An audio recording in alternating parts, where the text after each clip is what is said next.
I half run with Andy McCabe, who's hiding behind the bar. We started it 7 years ago. It's a niche dating agency, but on the internet.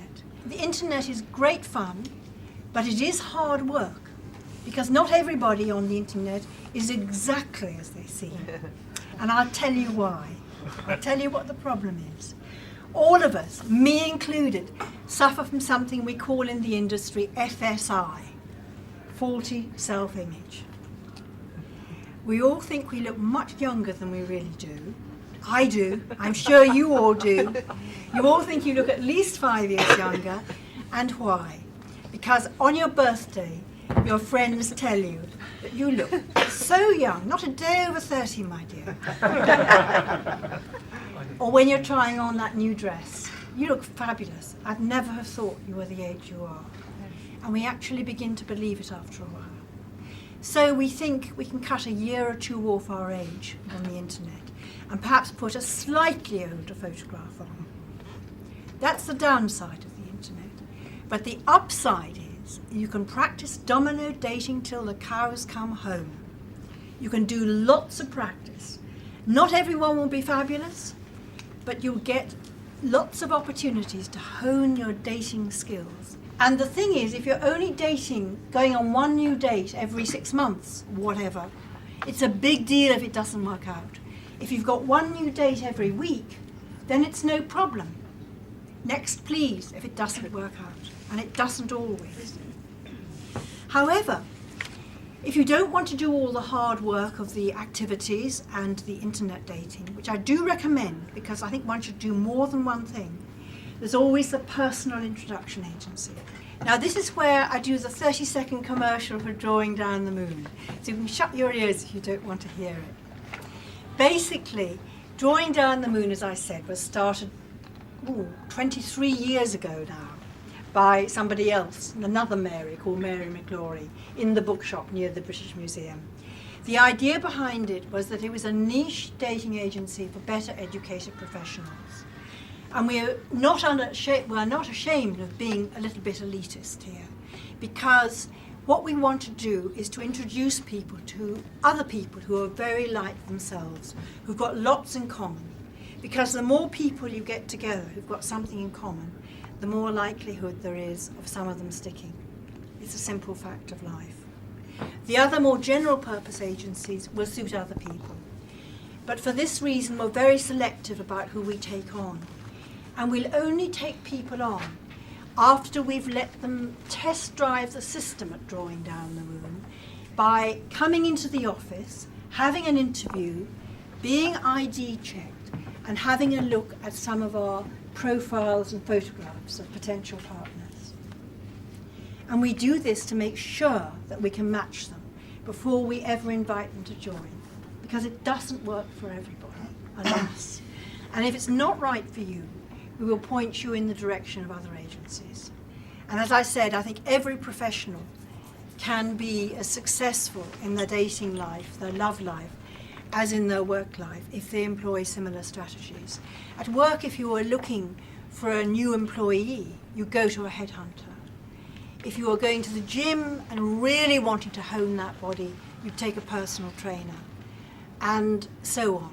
So, go to the experts to get the help you need, because you do it in every other aspect of your life. So, all right, the different things that you can do. Now, what about advertising? How many people here have advertised to find a partner? Carol? Yeah. Yes, you have? How successful was it? Okay. Couple of dates.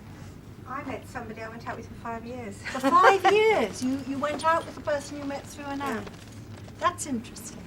Anybody else?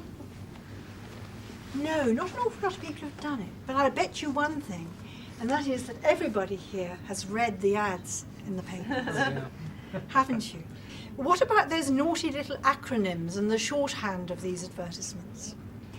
If the person in the advertisement says they're a professional, it may mean they've got a job.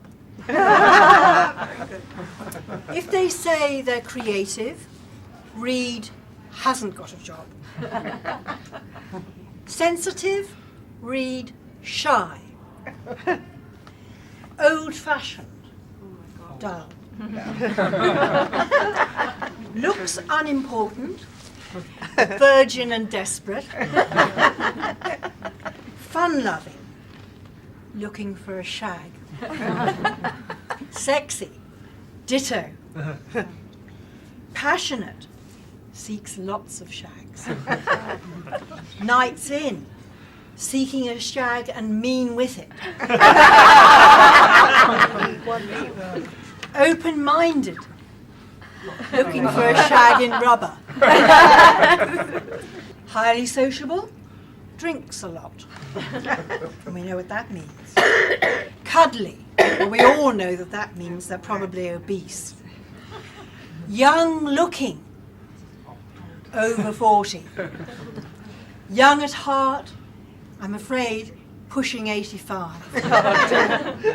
So you can give yourself away in the ads too easily. But it's all good fun. And everybody's playing by a set of rules that everybody else understands. So it sort of cancels itself out. The ads do work. As Carol says, she met somebody here she had a 5-year relationship with. They do work. But you'll have to work much harder at filtering out the maybes, the no-hopers. I think the idea of widening a circle of friends, that if you're going out for a date, you don't have to go there on the first date and expect to meet your soulmate. But I think a lot of people do. You go with that idea that, it has to be everything on the first date, whereas you said, you can make friends and have a circle of friends that you can then use, and you meet friends through friends. So probably approaching it from that angle, so there's less pressure on the date then, because you're going and possibly meeting a friend and then getting to know someone, so which is kind of a different angle from approaching it. And I'll tell you what the major point about first dates is, that people sabotage them before they even get to them. What they do is they have a telephone conversation with their future date, and they talk for too long on the phone. And if you talk for too long on the phone, you'll have shared all the small talk that you need on the date itself, and there'll be nothing left to talk about when you meet up. So keep those phone calls really short when they phone you or you phone them. And that's one of the reasons why some people never find anybody. They're too eager to find a date, too eager to please, too available. So don't be too available. And when you get to talking about arranging that date, don't arrange it for the next day or even the day after. You're a busy person seeing lots of other people, perhaps a week's time. And don't arrange it for a Saturday or a Friday night. Too big a deal, too much of a hidden agenda. Midweek, evening, or weekend lunchtime is fine for a first date. And tell them you can only meet for a short time. Tell them at this stage, so if there are no hoper, you don't have to dump them after an hour. Yes, Carol? You said don't spend a long time on the phone. No. One of the reasons I've rejected a lot of men, I've just joined an internet dating site, is because they want to meet you immediately. And so you're saying that's the preferable stance to investigating? Yes. Make a snap judgment in those first 10 seconds. Are they maybes or are they no-hopers? If they're maybes, meet them for an hour. Safety is very important, especially if you're a woman.